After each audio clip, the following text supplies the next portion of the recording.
আসসালামু আলাইকুম প্রিয় বন্ধুরা। বাংলাদেশ সীমান্ত ইন্ডিয়া আর হইছে গিয়া বাংলাদেশের ভিতরে, কারণ ভারত অনেক শক্তিশালী দেশ আর বাংলাদেশ ছোট্ট একটা দেশ।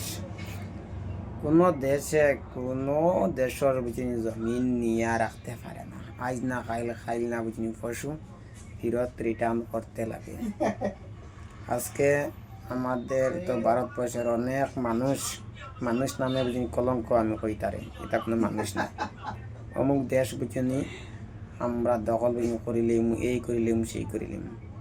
বাংলাদেশের অনেক মানুষ আছেন মানুষ নামে কলঙ্ক ইটা সেইটাই বুঝিনি বেজান হুঙ্কানি তিতরা।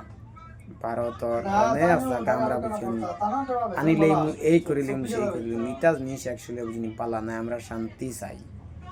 আজকে বর্ডারের পাশে যত বেটাইন্তর বাড়িঘর আছে, যুদ্ধ লাগার বাদে কোনো মাঞ্চর হতে লাগে না, কিন্তু বর্ডারের বুঝিনি পাশে যত বেটাইন্তর ঘর দুয়ার আছে, এরা ডর গুম খানি নাই।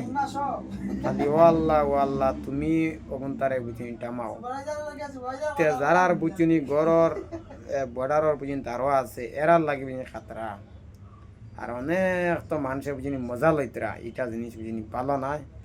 এটা আমরা বুঝিনি শান্তি চাই, আমরা বুঝিনি হামলা বুঝিনি চাই না।